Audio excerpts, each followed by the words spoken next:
চ্যানেলে আপনাদের প্রত্যেককে জানাই স্বাগত।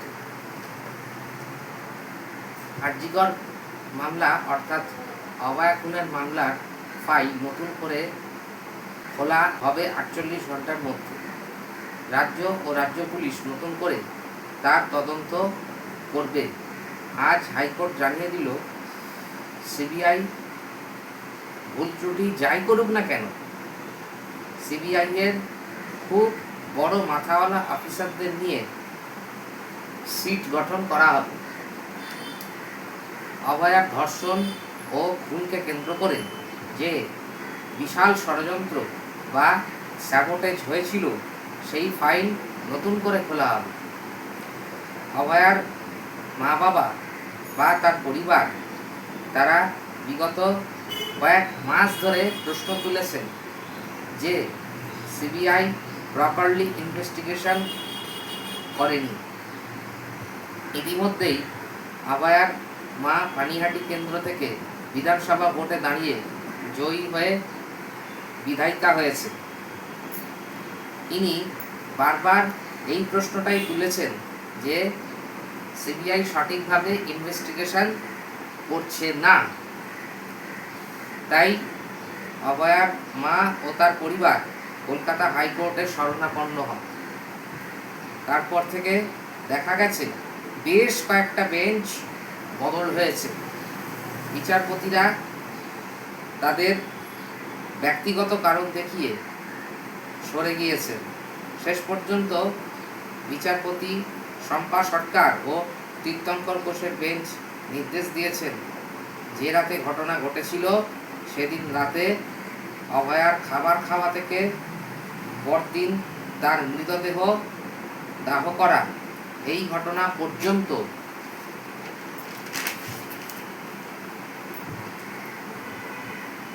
যে বিভিন্ন ঘটনা ঘটেছিল সেই ঘটনাক্রমকে পুনরায় খতিয়ে দেখতে হবে সিবিআইকে। এ ব্যাপারে পুঙ্খানুপুঙ্খ তদন্ত করতে হবে সিবিআইকে। তাছাড়া অভয়ার বাবা মা যে সমস্ত তথ্য প্রমাণ দিয়েছেন সেগুলো আদালতে পেশ করা হবে এবং তারা বলেছেন এখানে আরও একাধিক বিষয় রয়েছে, সেগুলি তদন্ত করা হয়নি। সুতরাং তাদের এই অভিযোগগুলি ভালোভাবে তদন্ত করতে বলা হয়েছে সিবিআইকে। সিবিআই এর ইস্টার্ন জোনের জয়েন্ট ডিরেক্টরের নেতৃত্বে 3 সদস্যের একটি সিট এ ব্যাপারে তদন্ত করবে। 25শে জুন শম্পা সরকার এবং তীর্থঙ্কর ঘোষের ডিভিশন বেঞ্চে সেই তদন্তের রিপোর্ট জমা দিতে হবে। পরিবারের পক্ষ থেকে অভয়ার বাবা মা শিয়ালদা কোর্টে অভিযোগ জানিয়েছেন। সেখানে প্রাক্তন বিধায়ক নির্মল ঘোষ ওরফে নান্টু, স্থানীয় বাসিন্দা সঞ্জীব মুখোপাধ্যায়, টালা থানার প্রাক্তন ওসি সোমনাথ দাসের গ্রেফতারির অভিযোগ জানিয়েছে তারা শিয়ালদা কোর্টের কাছে। পাশাপাশি অভয়ার বাবা মা কলকাতা হাইকোর্টে পরবর্তী এই ঘটনার আবারও পুনরায় তদন্ত যাতে হয় সেই আবেদন জানিয়েছেন। সেই প্রেক্ষিতে কলকাতা হাইকোর্টের বিচারপতি শম্পা সরকার ও তীর্থঙ্কর ঘোষের বেঞ্চ তৈরি করতে হয়। কলকাতা হাইকোর্টের সেই বেঞ্চ আজ সিবিআইকে নির্দেশ দিয়েছে যে তারা এই বিষয়ে তদন্ত করবে। এর জন্য প্রয়োজন মতো তারা যাকে খুশি জিজ্ঞাসাবাদ করতে পারে। তবে স্পেসিফিক যে জায়গাটাকে গুরুত্ব দেওয়া হয়েছে সেটা হলো, যেদিন এই নৃশংস ঘটনা ঘটেছিল সেদিন অভয়ার রাতের ডিনার থেকে শুরু করে, মানে ডিনার খাওয়া থেকে শুরু করে খুন করে হত্যা করা এবং তার মৃতদেহ চটজলদি দাহ করে ফেলার ব্যাপারটা পর্যন্ত এবং প্রমাণ লোপাট করে দেওয়া, তাকে খুব বেশি করে খুঁটিয়ে দেখা হবে।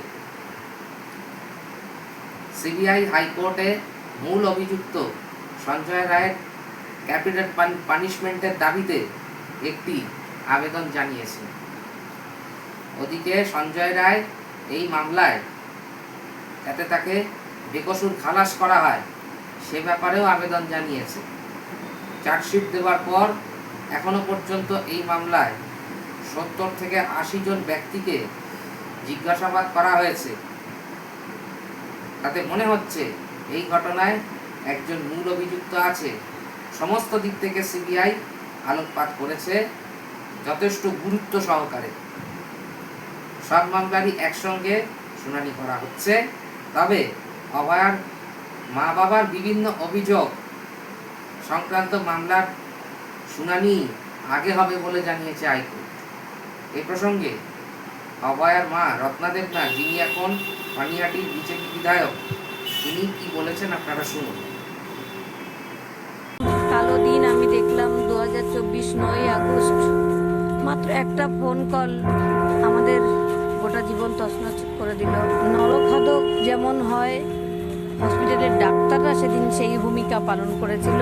আমাদের দ্রুত আসার জন্য যিনি বললেন তাড়াতাড়ি আসুন, তাড়াতাড়ি আসতে বললেও 3.5 ঘন্টা বসিয়ে রেখে যখন আমরা প্রথম গেলাম সেমিনার হলে মেয়ের মৃতদেহটা দেখব বলে 3:30 সময়, তখনও বিনীত গোয়েল একটা ফোনে কথা বলছিলেন। সেই ফোনটাই আমাদের ধরিয়ে দিয়েছিলেন যে সিএম আপনাদের সঙ্গে একটু কথা বলবেন। তো সিএম, তখনকার যে প্রাক্তন সিএম, তার বিনা অনুমতিতে আমরা মেয়ের মৃতদেহটাও দেখতে পাইনি। সমস্ত তথ্য প্রমাণ লোপাট করা হয়েছে। আমি কখনো লড়াইটা ছাড়িনি।